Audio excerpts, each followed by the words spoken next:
এরকম আরো অনেক সিনেমা দেখতে হলে ডাউনলোড করুন click app. Smoking is injurious to health. It causes cancer. ধূমপান স্বাস্থ্যের পক্ষে ক্ষতিকর, এর ফল ক্যান্সার। মদ্যপান স্বাস্থ্যের পক্ষে ক্ষতিকর। Consuming alcohol is injurious to health.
দিনের পর দিন দেশের লোক সংখ্যা বেড়ে চলেছে।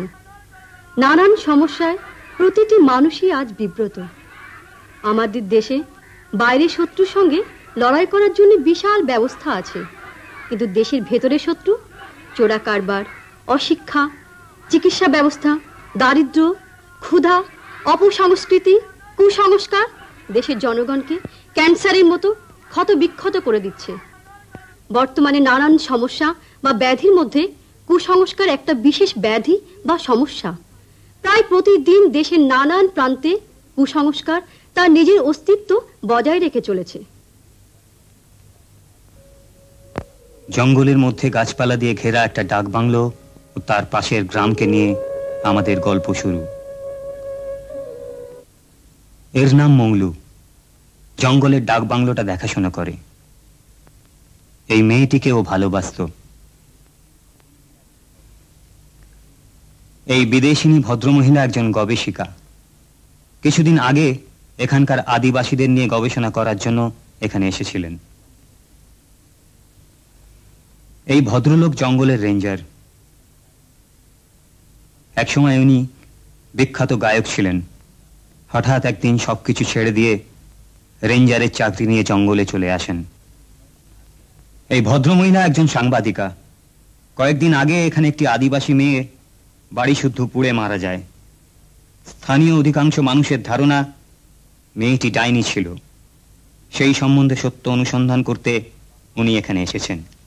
গল্পের নায়িকা বাপমা মরা অল্প বয়সী এই অনাথ আদিবাসী মেয়েটি। কোনো অভিভাবক না থাকায় নানান ঘাত প্রতিঘাতের মধ্য দিয়েও ওর দিন এক প্রকার কেটে যাচ্ছিল। এক রাতে হঠাৎ তার বাড়িতে আগুন লেগে যায় এবং মেয়েটি বাড়ি শুদ্ধ পুড়ে মারা যায়। তখন প্রচার হয়ে যায় মেয়েটি ডাইনি ছিল।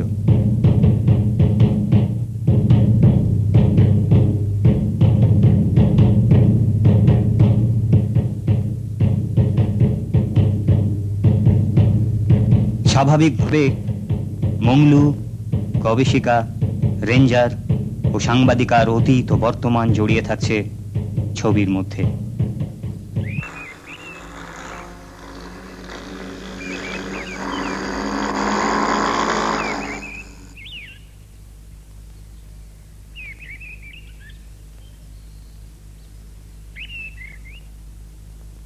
এর নাম মংলু। বাংলোটা ওই দেখাশোনা করে। আচ্ছা, বাংলো সামনেটা দেখে ঘাবড়ে যাবেন না ম্যাডাম, ভেতরের ঘরগুলো খুবই ভালো।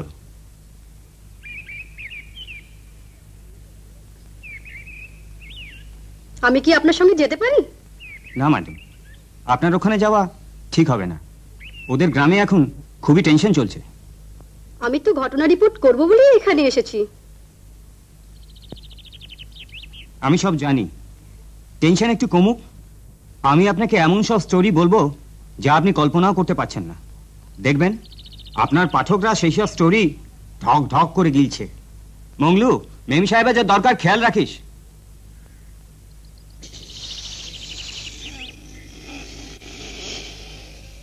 আচ্ছা মংলু, বাথরুমটা কোথায়?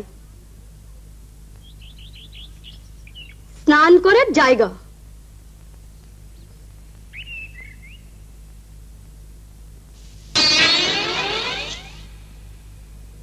পটির জায়গা? আরে পটি পটি, সকালে যেখানে যাও সকালে।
ম্যাডাম, তাড়াতাড়ি নিন, এখনই আপনার ইন্টারভিউ দেবার লোক এসে যাবে।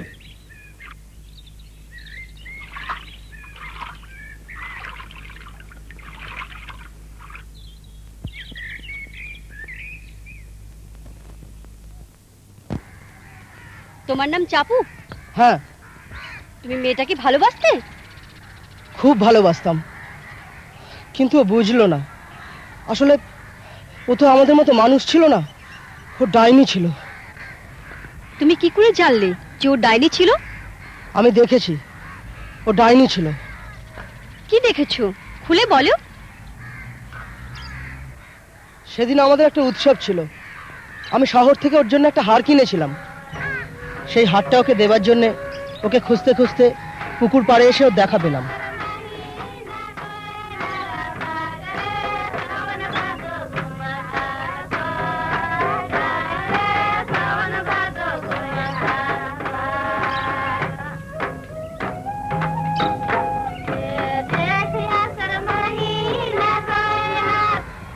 তারপর?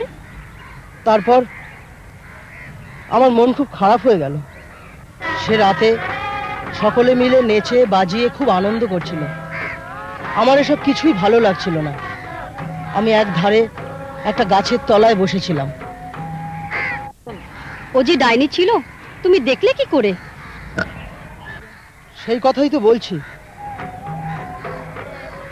গাছতলায় বসে বসে বেশ খানিকটা হারিয়া খেয়েছিলাম, মনটাও বেশ শক্ত হয়েছিল। ঠিক করলাম আজ রাতেই ওর সঙ্গে একটা বোঝাপড়া করবো।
আমার মনে হয় ডাইনিটা শয়তানকে খুশি করতে পারেনি, তাই শয়তান ওকে পুড়িয়ে মেরেছে। আমার নাম রতন মণ্ডল। দুবেলা দুমুঠো খাবার জন্য আমায় জঙ্গলে থাকতে হতো। জঙ্গলে কি কাজ করতে? আমার কাজ ছিল জঙ্গল পাহারা দেয়া। তোমার হাত কাটা গেল কি করে? এটাও একটা পাপের শাস্তি দিদিমণি। গাছ বেচে দুহাতে প্রচুর টাকা রোজগার করেছি, ফলে কাঁচা টাকা ফেলে যা হয়, সারা দিন রাত মদের নেশায় চুর হয়ে পড়ে থাকতাম। সেসব বুঝেছি, কিন্তু তোমার হাত কাটা গেল কি করে? তাছাড়া যে মেয়েটিকে ডাইনি বলে পুড়িয়ে মারা হয়েছে তার সঙ্গে তোমার কি সম্পর্ক ছিল? না না দিদিমণি, মেয়েটি ডাইনি ছিল না, খুব ভালো মেয়ে ছিল। ওর কেউ ছিল না, কিছু জমি জায়গা ছিল, তাছাড়া একটা যুবতী মেয়ের শরীরের দিকে লোভ ছিল অনেকেরই। আমি পাপী, খুব পাপী। আমার এই হাতটা খোয়া গেছে ওর জন্য। এতে অবশ্য ওর কোনো দোষ নেই। এই হাত যখন ছিল, ওই হাত দিয়ে আমি ওর শরীর ধরেছিলাম। একদিন দুপুরে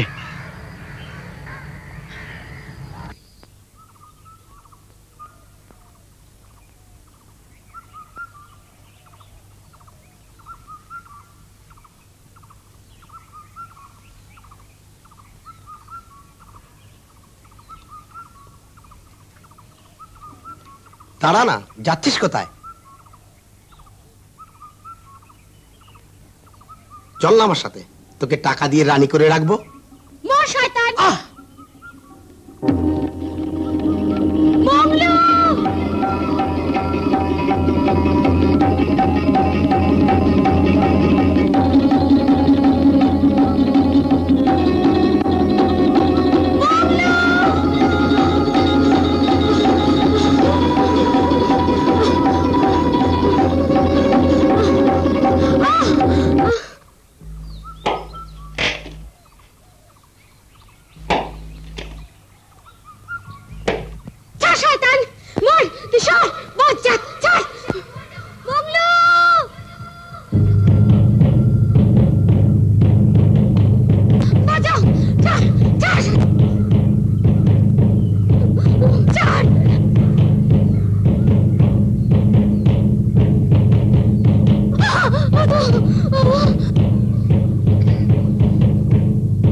জন্তুগুলো কিনা সব জামা কাপড়ের মধ্যে লুকিয়ে রাখিস। তারপর এক সময় যখন সেই জন্তুগুলো বেরোয় পড়ে, সেই সময় হয় গন্ডগোল শুরু।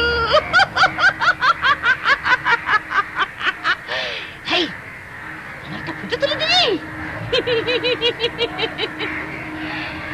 জানিস, আমি না অনেক দিন কলকাতায় ছিলাম, একটা বাড়িতে কাজ করতাম। একদিন সেই বাড়ির ছোট বউটা পুড়ে মরে গেল।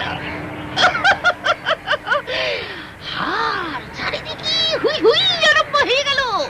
দারোগা বাবুরা এলো, বাড়ির সবাইকে ধরে নিয়ে চলে গেল। আমি কোন রকমে সেখান থেকে পালিয়ে এলাম।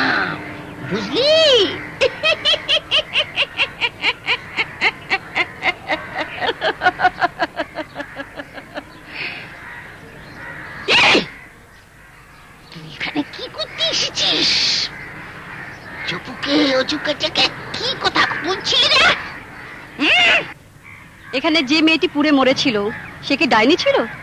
তুই তো একটা ডাইনি।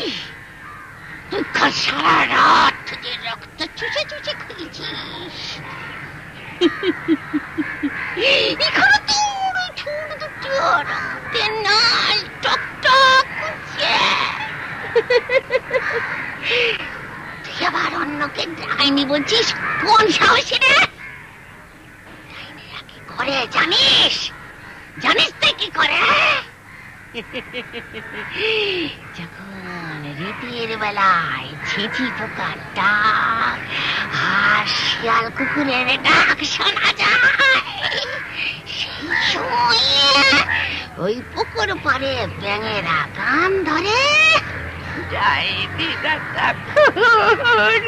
শয়তানদের সঙ্গে ওই চান করতে নেমে যায়। সবই বুঝলাম, কিন্তু মেয়েটা মরলো কি করে? ও কি ডাইনি ছিল? কলকাতার ছোট বউটা কি করে পুড়িয়ে মরেছিল? হ্যাঁ, কলকাতার ছোট বউটা কি করে পুড়ে মরেছিল? কলকাতার ছোট বউটা কি করে পুড়ে মরিয়েছিল? বলি, ও কি ডাইনি ছিল? সে কি ডাইনি ছিল? বল বল, আমার কথার উত্তর দে। আমি জানি তুই বলতে পারবি না। তুই জানিস না ওই ছোট বউটা কি করে পুড়ে মরিয়েছিল? আমিও জানি না কি করে পুড়ে মরেছিল।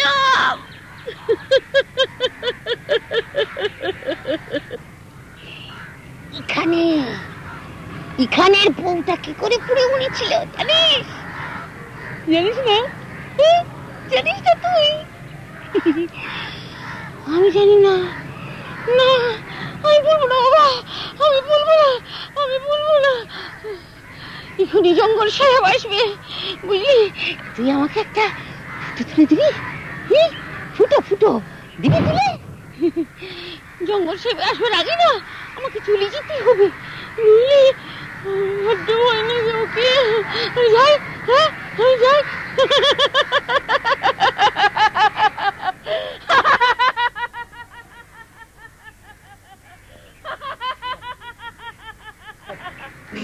আপনি তো এখানে অনেকদিন আছেন, মেয়েটাকে খুব ছোট থেকেই দেখেছেন। কই, আপনি তো কিছু বলছেন না মেয়েটা সম্বন্ধে? আপনি কি জানেন যে যেখানে এই আদিবাসী মানুষগুলো থাকে সেখানে আরেক সম্প্রদায়ের মানুষ বাস করে? তাদের কাজ হলো দিনরাত আদিবাসীদের নেশাদ্রব্য যোগান দেওয়া ও তাদের ফসল, ঘটিবাটি, জমি জায়গা ইত্যাদি ওই নেশার পরিবর্তে ছলে বলে কৌশলে দখল করা।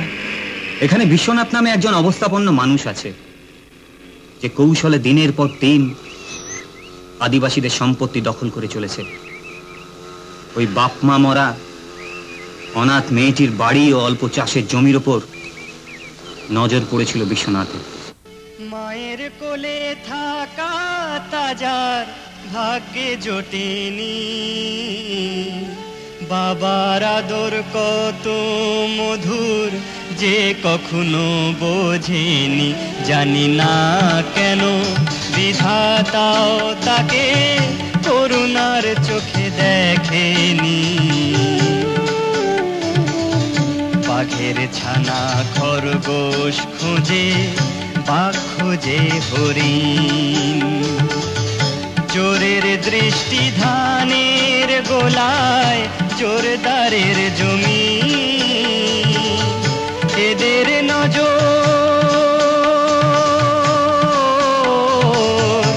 এদের নজর এড়িয়েও তোকে বাঁচতে পারেনি। মায়ের হাসি কত মিষ্টি যে কখনো জানিনি। জানি না কেন বিধাতাও তাকে করুণার চোখে দেখেনি।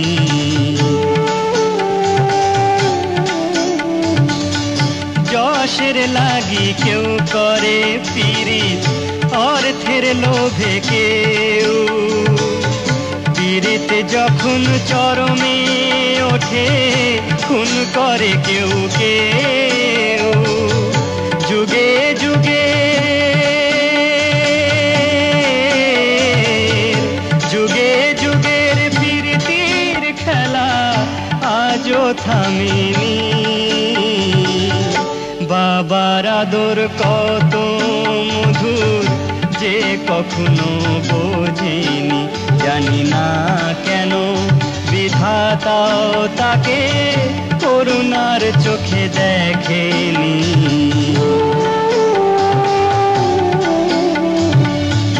মেয়ে যদি হয় অনাথা তার কপালটাও পোড়ে অসৎ লোকের শিকার সে হয় সারা জন্ম ধরে আমার মনে হয় ওই বিশ্বনাথই মেয়েটির বাড়িতে আগুন লাগিয়েছিল।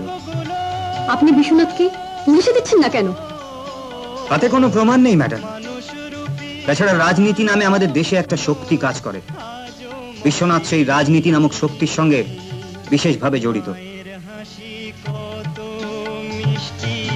যে কখনো জানিনি জানি না কেন বিধাতাও তাকে করুণার চোখে দেখেনি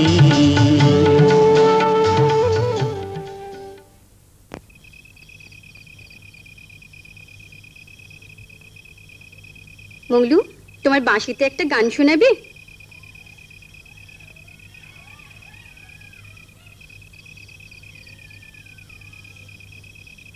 চলবে নাকি? না, আমার ওসব চলে না।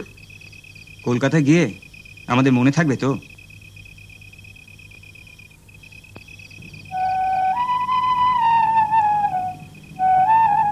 জানেন ম্যাডাম, শহরে শিক্ষিত মানুষগুলো এখানে আসে প্রাগৈতিহাসিক যুগের মানুষগুলোকে দেখতে, কিন্তু আমার মনে হয় জঙ্গলে, পাহাড়ে, নদীর তীরে বা সাগরের ধারে তাদের খুঁজে পাওয়া যায় না। তাদের খুঁজতে হয় জনারণ্যে, শহরে।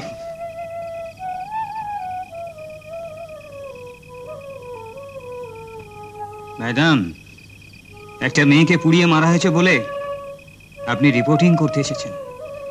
সভ্য মানুষেরা বর্বরতা বলে চিৎকার করছে, কিন্তু কেউ নিশ্চিত নয় যে কি করে মেয়েটির বাড়িতে আগুন লাগলো।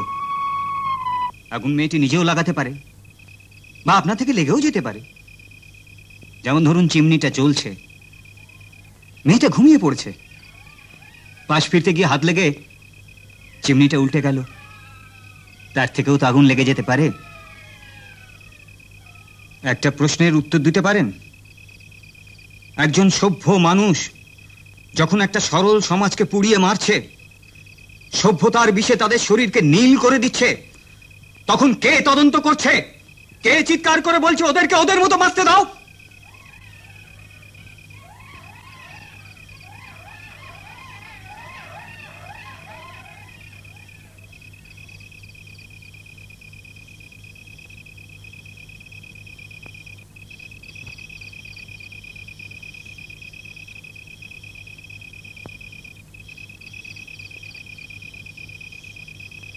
ভেরি সরি, আপনার সুন্দর রাতটা নষ্ট করে দিলাম।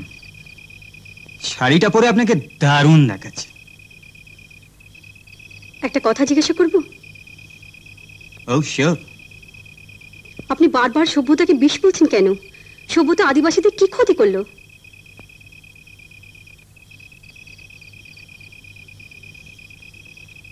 কেন আমাকে দেখে বুঝতে পারছেন না? একটা সভ্য মানুষ একটা অশিক্ষিত মেয়ের কতটা সর্বনাশ করেছে।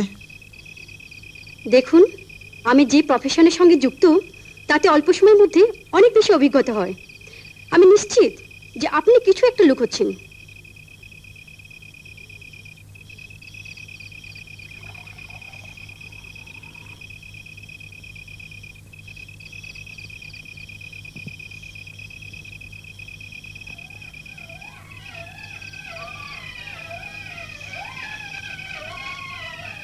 ওই যে যুবকটিকে দেখছেন, ও কিন্তু আগে বোবা ছিল না। বছরখানেক আগেকার কথা।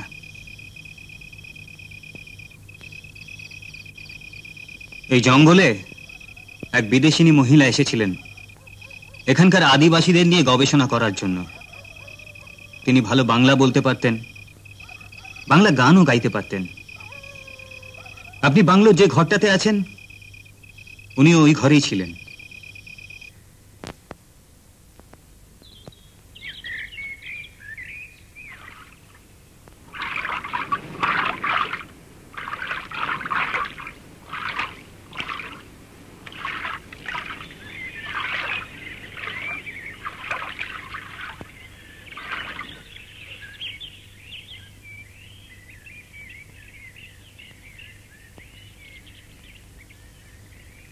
সারাদিন আদিবাসীদের গ্রামে গ্রামে ঘুরে বেড়াতেন, আর মংলু ছায়ার মতো সব সময় ওই মহিলার সঙ্গে ঘুরে বেড়াতো।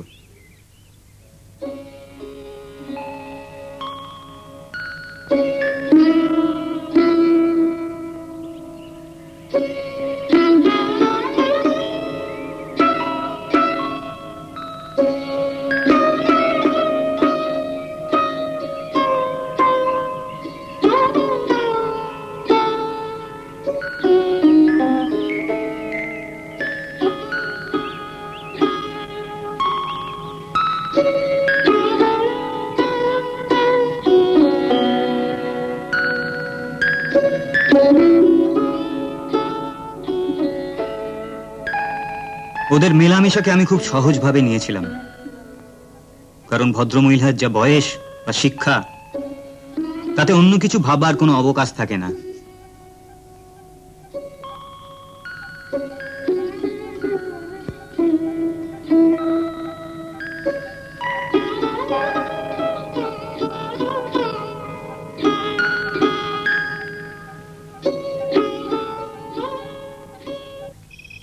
মংলু বোবা হলো কি করে?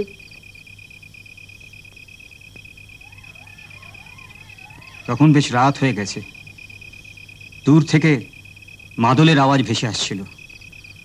আপনি এখন যে চেয়ারটায় বসে আছেন ওই ভদ্রমহিলা ওই চেয়ারটায় বসেছিলেন আর আমার সঙ্গে পাল্লা দিয়ে মদ খাচ্ছিলেন।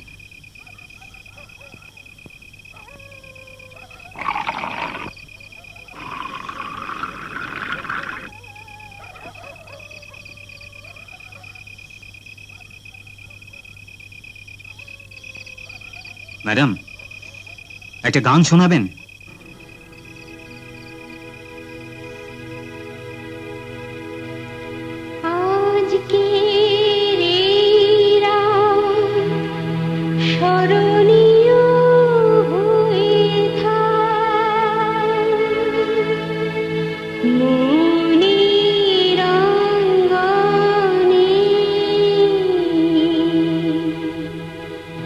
যদি আমি কোনোদিন থাকি আনমনে একা নির্জনে পড়ে যেন মনে আজকের স্মৃতি ঝিঝির ডাকারা মায়ায় ভরা জোনাক জলা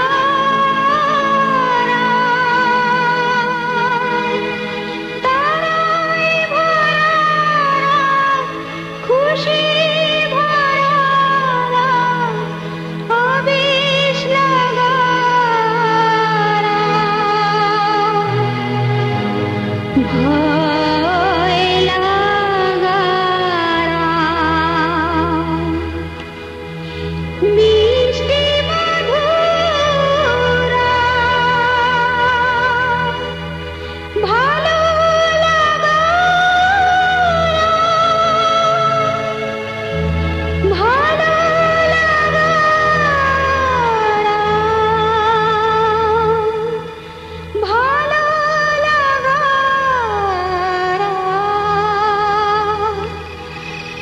আর সেই রাতেই মংলুর জীবনে ঘটে গেল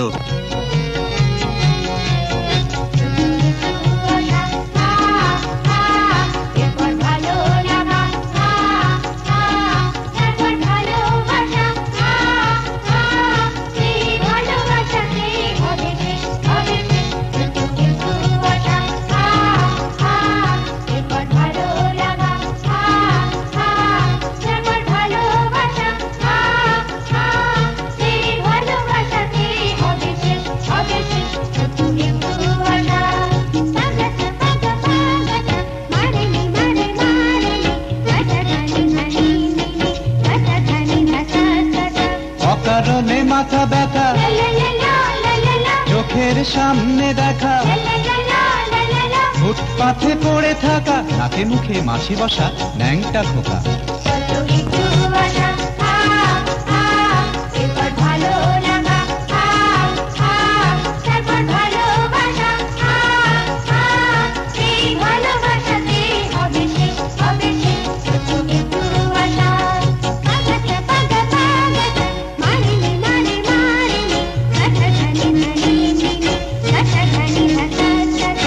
অকারণে মাথা ব্যথা চোখের সামনে দেখা বাসটা জ্বলছে কেমন একটু পরে পড়ে থাকবে বাসটার কঙ্কাল অকারণে মাথা ব্যথা চোখের সামনে দেখা গুলি খেয়ে রাস্তায় পড়ে গেল তরতাজা একটা যুবক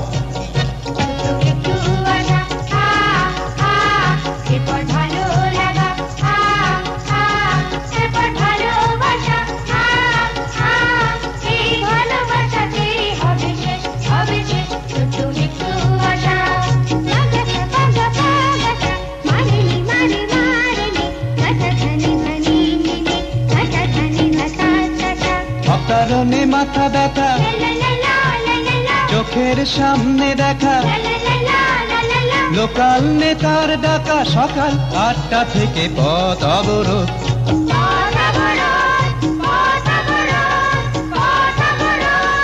অকারণে মাথা ব্যথা চোখের সামনে দেখা ট্যাক্সিতে জন্মালো শিশু হার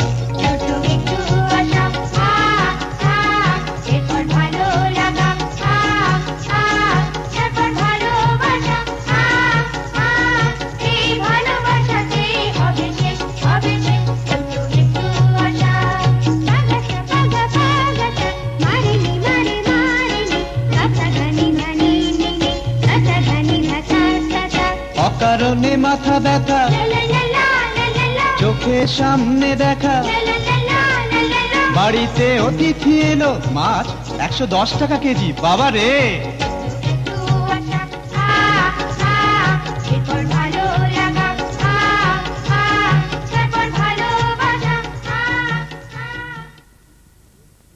কিন্তু আপনি সবকিছু ছেড়ে দিয়ে এই জঙ্গলে এলেন কেন?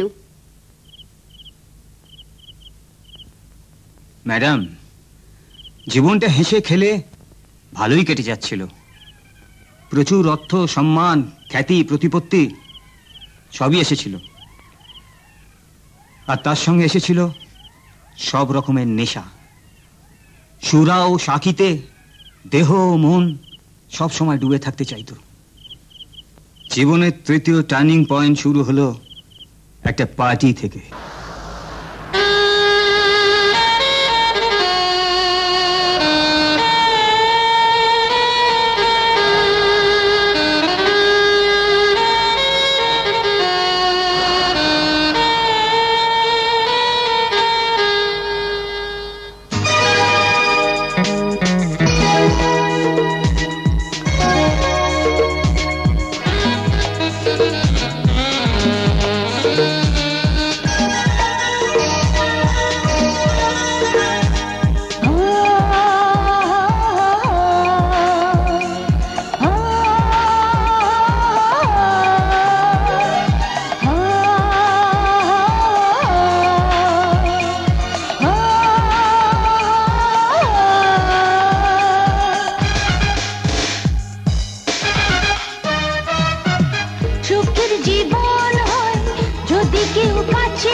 শোন শোন শোন ছোঁয়া লেগে জ্বলে ওঠে যৌবন ছোঁয়া লেগে জ্বলে ওঠে যৌবন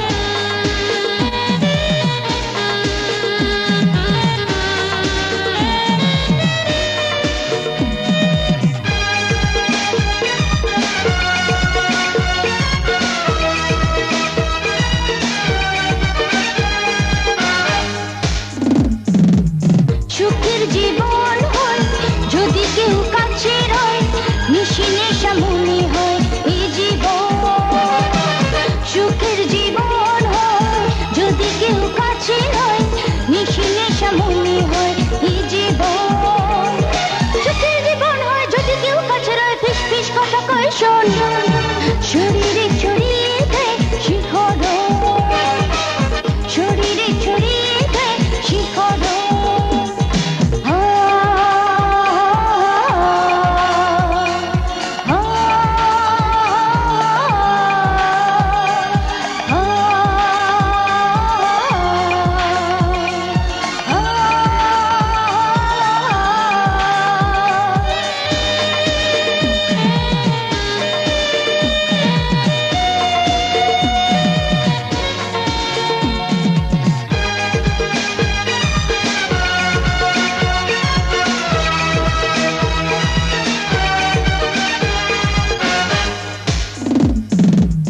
সুখের জীবন হয় যদি কেউ কাছে রয় ভালোবাসা মনে হয় স্বর্গ সুখের জীবন হয় যদি কেউ কাছে রয় ভালোবাসা মনে হয় স্বর্গ সুখের জীবন হয় যদি কেউ কাছে রয় মনেতে রোমাঞ্চ জাগে মনে হয় ধরে রাখি এই জীবন মনে হয় ধরে রাখি এই জীবন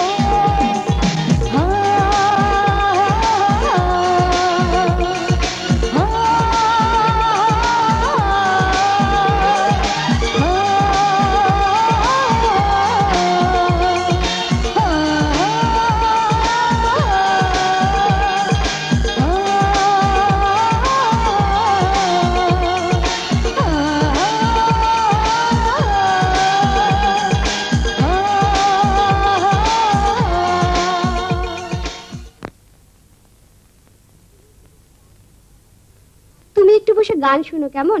আমি ততক্ষণ ড্রেসটা চেঞ্জ করে তোমার ড্রিঙ্কসের ব্যবস্থা করছি।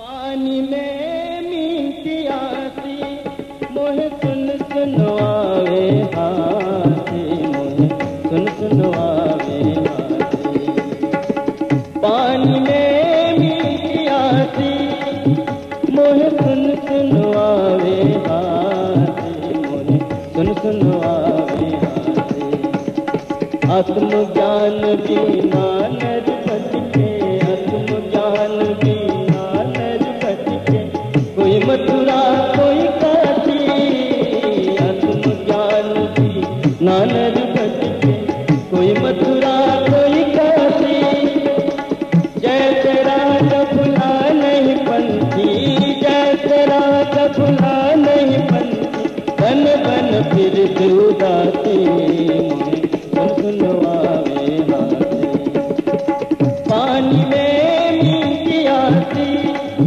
मुँह सुनवावे हाथी ওটা তুই রেখে যা, দরকার হলে ডাকবো।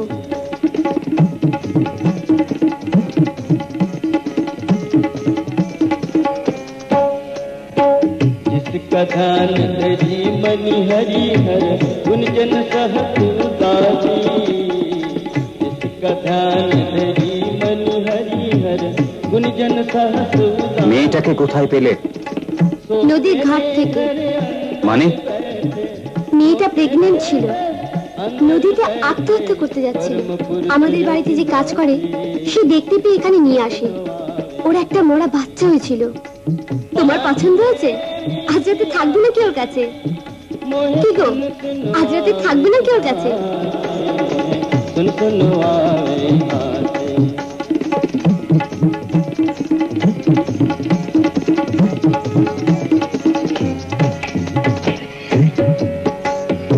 ओ हाजिर तू दूर बतावे, ओ हाजिर तू दूर बतावे, पता करे राशि। ओ हाजिर तू दूर बतावे, पता करे राशि। कहत कभी सुनो भाई साधो, कहत कभी सुनो भाई साधो, गुरु बिन भर मन जाते, मोहे सुन सुनो आवे हाथे। आत्म ज्ञान बिना नर भटके, आत्म ज्ञान बिना नर भटके, कोई मथुरा कोई काशी। आत्म ज्ञान बिना नर भटके, कोई मथुरा कोई काशी।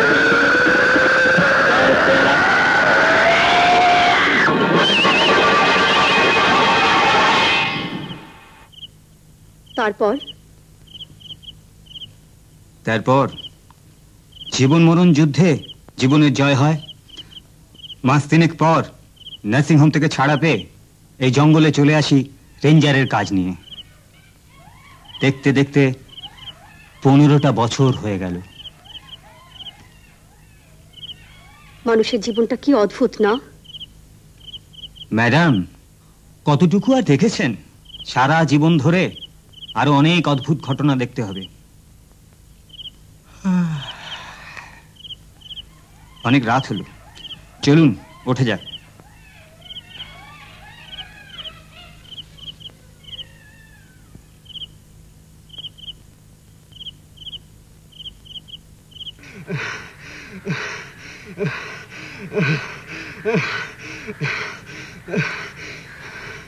ডাইনিটা আমাকে শেষ করে দেবে।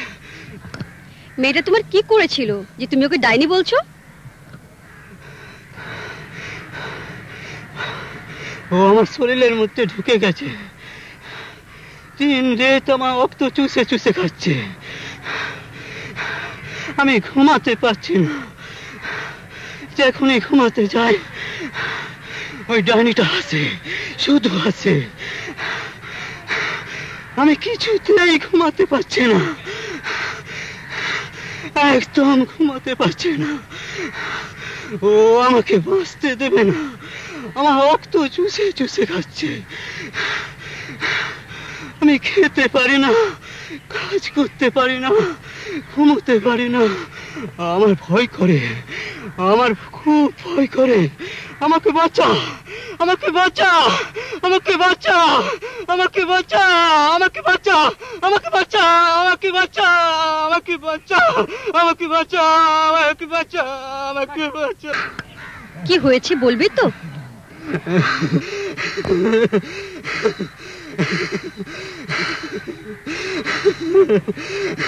সেদিন মোড়ল বাড়িতে কাজ ছেড়ে আমি আর বউ বাড়ি ফিরছিলাম।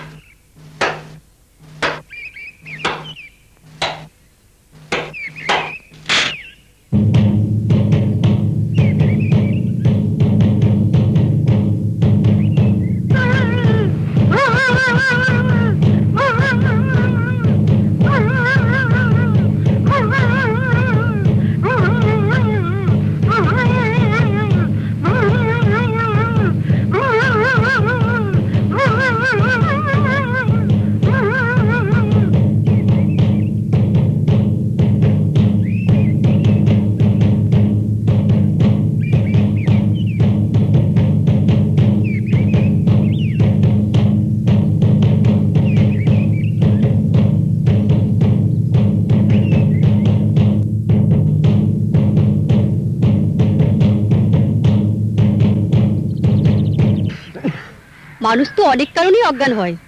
তুমি ঠিক করে বলো তো কি হয়েছিল?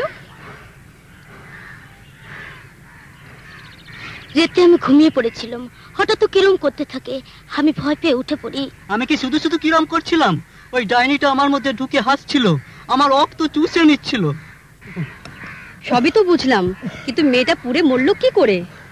আমি পড়াইনি, আমি পড়াইনি, আমি পড়াইনি, আমি পড়াইনি, পড়াইনি, আমি পড়াইনি, আমি পড়াইনি, আমি পড়াইনি, আমি পড়াইনি, আমি পড়াইনি, আমি পড়াইনি, পড়াইনি। ও আমার রক্ত চুষে নিচ্ছে, ও আমার রক্ত চুষে নিচ্ছে, ও আমার রক্ত চুষে নিচ্ছে।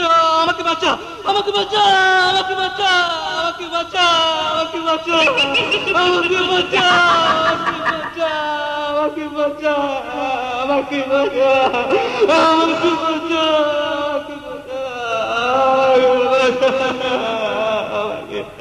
আমাকে বাঁচা, আমাকে বাঁচা, আমাকে বাঁচা।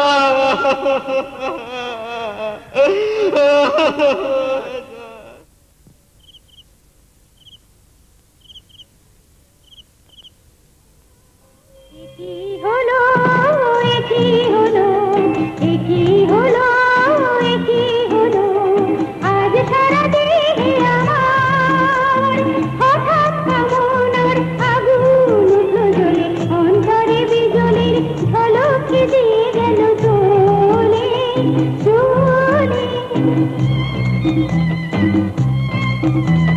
মন বলে গেল গাইল কোকিল বলে, কেন গাইল কোকিল কুহু কুহু কুহু কুহু বলে, একই হলো একই।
হারানো দিনের স্মৃতি ডাকে বারে বারে, হারানো দিনের স্মৃতি ডাকে বারে বারে। এত ব্যথা দেয় বুঝি না কেন যে ডাকে বারে বারে, হারানো দিনের স্মৃতি ডাকে বারে বারে।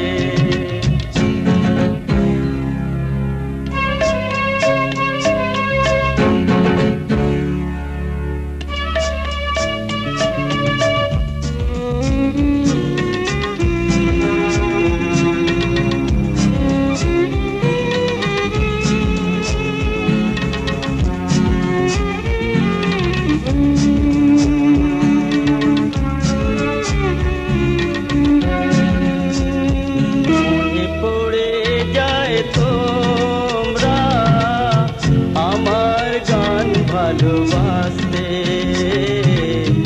জলসাতে গান শুনতে দূর থেকে ছুটে আসতে, খুশির জোয়ারে ভাসতে সাজাতে ফুলের হারে, ডাকে বারে বারে, হারানো দিনের স্মৃতি ডাকে বারে বারে।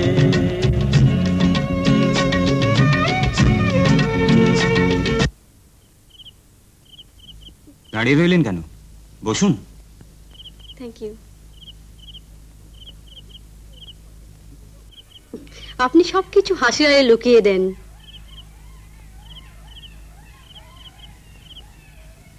না ম্যাডাম, ঠাট্টা নয়। আর হাসিটা নিজের ওপর ঘেন্না বা বিবেক দংশনের হাত থেকে মুক্তি পাবার অসফল এক চেষ্টা মাত্র। আমি খুব দুঃখিত আপনাকে না জেনে আঘাত দিয়েছি। না না ম্যাডাম, এতে আপনার দুঃখিত হওয়ার কোনো কারণ নেই।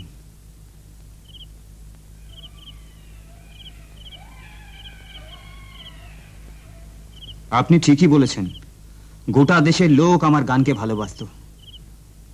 আর আমিও অক্লান্ত পরিশ্রম করে স্টেজ থেকে আরম্ভ করে সিনেমা অবধি সব মিডিয়াকে আমার গানের বন্যায় ভাসিয়ে দিয়েছিলাম।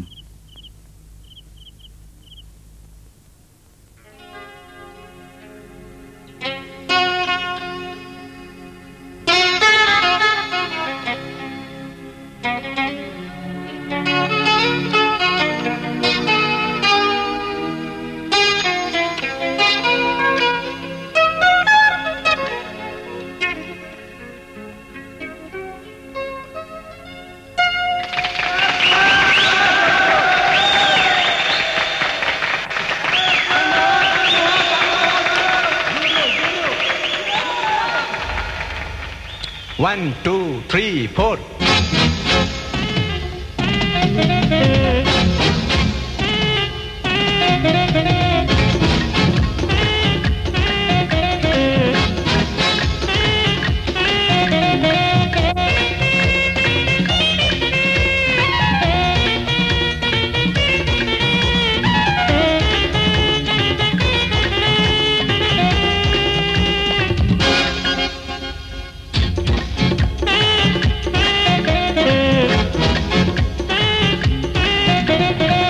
জীবন তো নেচে গে হেসে কাটাবার জন্য, জীবন তো নেচে গে হেসে কাটাবার জন্য, জীবন তো আনন্দ আহ্লাদ ফুর্তি মজা লুটে নেবার জন্য। তাই সবাইকে বলছি শোনো, হাসো গাও প্রাণ খুনে, হাসো গাও প্রাণ খুনে ফুর্তি করো। জীবন তো নেচে গে হেসে কাটাবার জন্য, জীবন তো নেচে গে হেসে কাটাবার জন্য।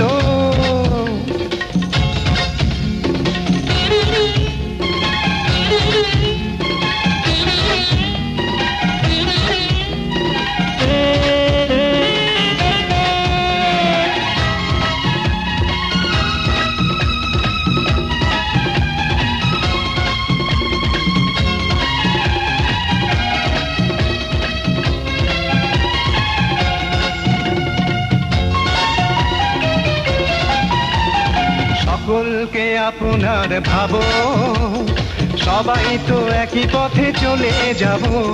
সকলকে আপনার ভাবো, সবাই তো একই পথে চলে যাব।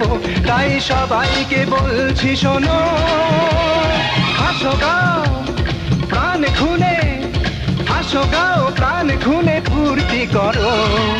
জীবন তো নেচে গে হেসে কাটাবার জন্য, জীবন তো নেচে গে হেসে কাটাবার জন্য।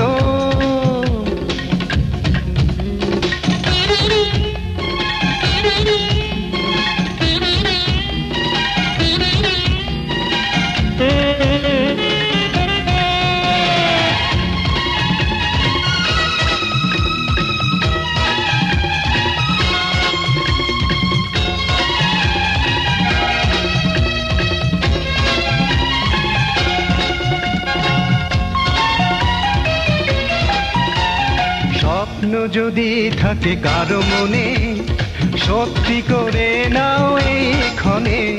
স্বপ্ন যদি থাকে কারো মনে, সত্যি করে নাও এই ক্ষণে।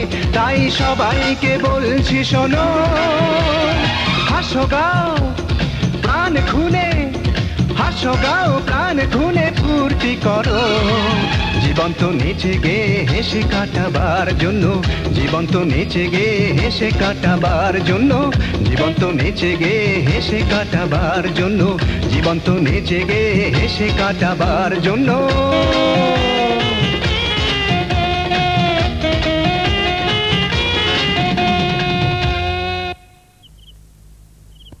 তারপর তারপর তারপর আমার জীবনে এলো প্রথম টার্নিং পয়েন্ট। এক বন্ধুর সঙ্গে ওদের গ্রামের বাড়িতে বেড়াতে গিয়েছিলাম, আর সেখানেই ঘটেছিল জীবনের অনাস্বাদিত এক সুখ, যার তিক্ত স্মৃতি এখনো আমার ভেতরটাকে ছারখার করে দিচ্ছে।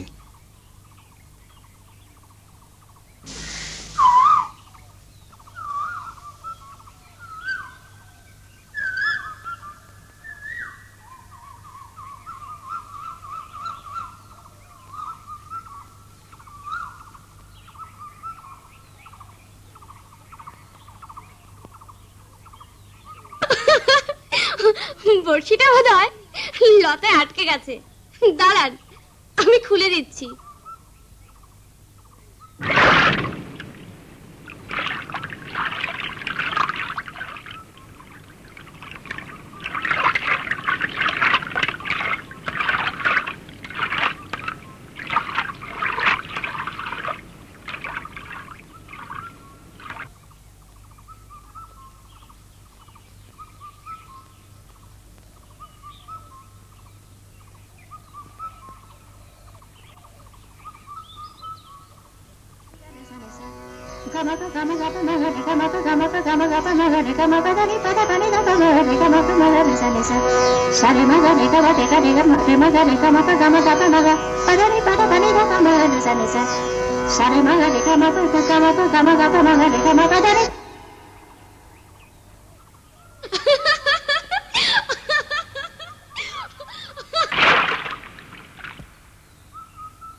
শকুন্তলা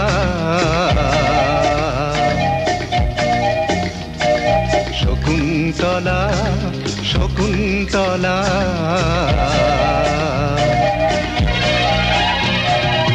আমার শকুন্তলা আমার শকুন্তলা সাত সাগরের মুক্তোর হাসি সাত সাগরের মুক্তোর হাসি ঝরে তোমার ওই মুখে রামধনুকের সাতটি রঙে তোমার ছবি আঁকি বুকে ভালোবাসার এই অধিকার পেয়ে ধন্য চাই না আমি এ জন্মে আর কিছু অন্য মৃগনয়না মৃগনয়না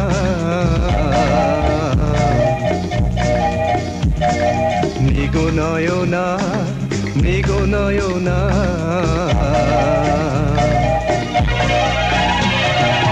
আমার শকুন্তলা আমার শকুন্তলা চন্দ্রকলা আমার শকুন্তলা, আমার শকুন্তলা, আমার শকুন্তলা, আমার শকুন্তলা।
আমাকে কলকাতায় নিয়ে যাবে তো? তারপর তারপর আমার জীবনে এলো দ্বিতীয় টার্নিং পয়েন্ট। গ্রাম থেকে ফিরে এসে আবার গানের জগতে হারিয়ে গেলাম।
মংলু, মংলু, কোথাও একটু জল নাই?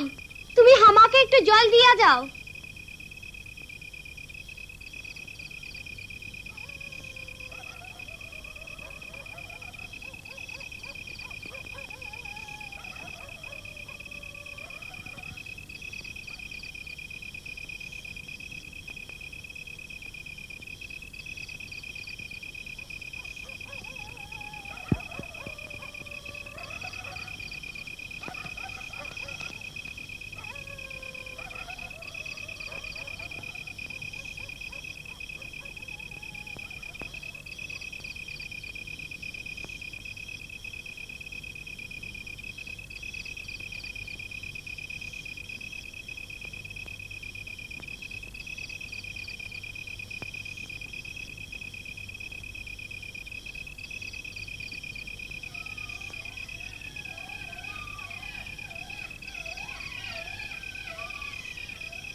আপনি ঘটনা জানলেন কি করে? কয়েকদিন পর মহিলা এখান থেকে চলে গেলেন, আর হাসি খুশি মংলু দেখলাম কিরকম শুকিয়ে যাচ্ছে। সারা দিন রাত মংলু চুপচাপ বসে থাকতো, কোনো কথা বলতো না, কিছু জিজ্ঞাসা করলে উত্তর দিত না।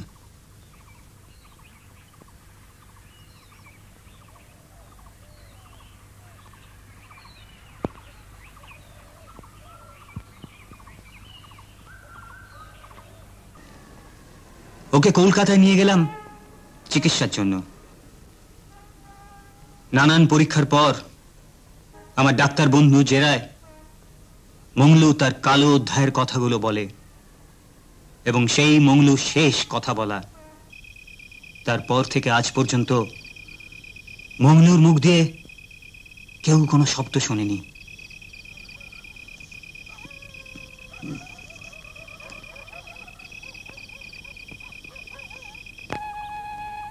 এখানে আসার পর থেকে আবার নতুন করে ভাবতে হচ্ছে, এতদিন আমি কি দেখেছি, কতটুকু জানি আমি আমার নিজের দেশকে, দেশের মানুষকে। আস্তে আস্তে আমি জড়িয়ে পড়ছি এখানকার সরল মানুষগুলোর সঙ্গে। অদ্ভুত মানুষ এই রেঞ্জার। সমুদ্রে উত্তাল ঢেউয়ের মধ্যে একটা ছোট্ট নৌকোর মতো ভেসে চলেছি।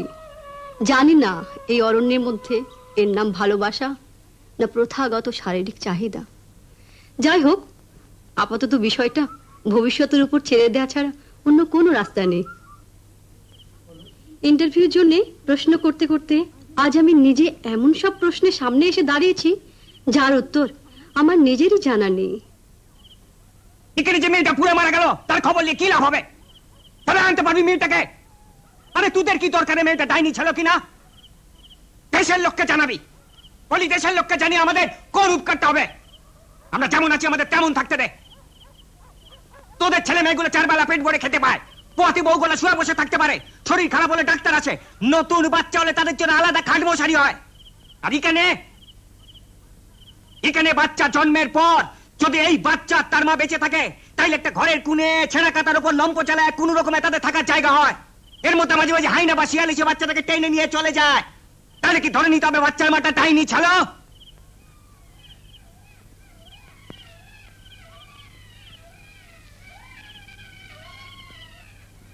তোরা যাকে ডাইনি বলছিস এ কিন্তু খুব ভালো মেয়ে ছিল রে, খুব ভালো মেয়ে ছিল। রোজই আমার কাছে আসতো, আমার টুকিটাকি কাজ করে দিত, কিন্তু ওর কি যে হতো বুঝতে লাগতুম। হঠাৎ কাঁপতি কাঁপতি পড়ে যেত, মুখ দিয়ে গাজলা বেরোতো, তারপর হঠাৎ নিজে থেকে ঠিক হয়ে উঠে বসতো। দেখে মনে হতো কিছুই হয়নি ওর।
ভালোবাসা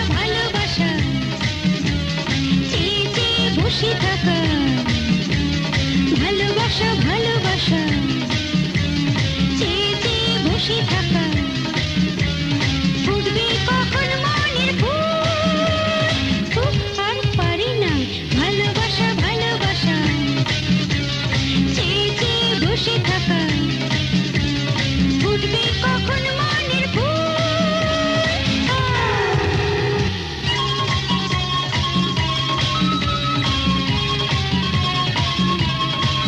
আমি তুমি দুজনেতে কাছে এসে তাড়াতাড়ি ভালোবেসে এখনই তৈরি করি স্বর্গ।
মংলু, আমাকে এক গ্লাস জল খাওয়াবে?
মাননীয় ধর্মাবতার, একটা শান্ত জঙ্গলের রেঞ্জার দেবাশিস বর্ধন আজ একজন খুনি আসামি। সে ওই জঙ্গলের ডাকবাংলোর কেয়ারটেকার মংলুকে খুন করেছে। আসামি দেবাশিস বর্ধন যে খুনি সে বিষয়ে বিন্দুমাত্র সন্দেহ নেই। সাক্ষীদের সাক্ষ্যদান তো আছেই। তাছাড়া আসামি নিজেই স্বীকার করেছে ধর্মাবতার যে সে মংলুকে গুলি করে মেরেছে। সুতরাং আসামির জঘন্যতম কাজ মানুষ খুন করা, এবং সে সেই অপরাধী। মাননীয় ধর্মাবতার, তাই আসামির কঠোর, শুধু কঠোর নয় ধর্মাবতার, কঠোরতম শাস্তি হওয়া উচিত। কিন্তু কেন কেন কেন আর কি অবস্থায় সে মংলুকে খুন করতে বাধ্য হয়েছে তা দেশের মানুষের জানা উচিত বলে ব্যক্তিগতভাবে আমি মনে করি। আমাদের দেশে খুব ছোট্ট, সুন্দর, মন ভোলানো, শান্ত একটা নদীর তীরে শাল পেয়ালের গাছপালা দিয়ে ঘেরা জঙ্গলের মাঝে আদিবাসীদের একটি গ্রাম।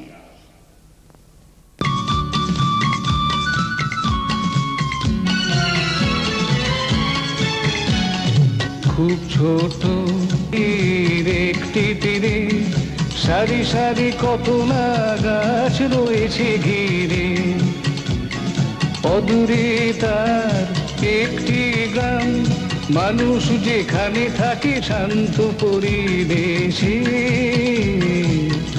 একে অপরকে ভালোবেসে। সাত সকালে কৃষকেরা লাঙল কাঁধে যায় যে মাঠে, মৃদু বাতাস ধানের শীষে দোল দিয়ে বয় মাঠে মাঠে। পল্লী বধূ কলসি কাঁখে এলো চুলে ঘাটে জল আনতে আসে, একে অপরকে ভালোবাসে। ঘর নিকোনোর পরে ওই পুকুরে চানটি সেরে খোপায় বুনো ফুলের দুলিয়ে কুড়ি, সাঁওতাল দেয় কাজে মন প্রাণ, কাজ করে সাথে মিঠো সুরে গায়ে গান, সাঁওতাল গায়ে মিঠো সুরে গান।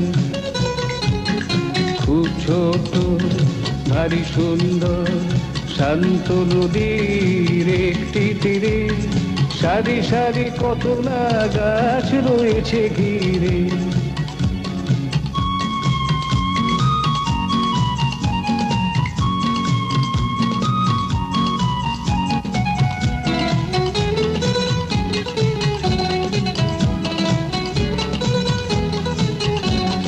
লাঠি হাতে রাখাল ছেলে ধেনু নিয়ে গোঠে চলে, রাঙা মাটির উড়িয়ে ধুলো ছোটে ধেনু দলে দলে। রাখাল বসে জট পাকানো বটে মুখরা, বউ কথা কও ময়না শালিক টিয়া বুলবুলি, আর ঘুঘু পাখিদের ওই ডাক শুনে সব ভুলি। সুন্দর একটি গ্রাম, মানুষ যেখানে থাকে শান্ত পরিবেশে, একে অপরকে ভালোবেসে। খুব ছোট ভারী সুন্দর শান্ত নদীর একটি তীরে সারি সারি কত না গাছ ভারী সুন্দর। খুব ছোট ভারী সুন্দর, খুব ছোট ভারী সুন্দর।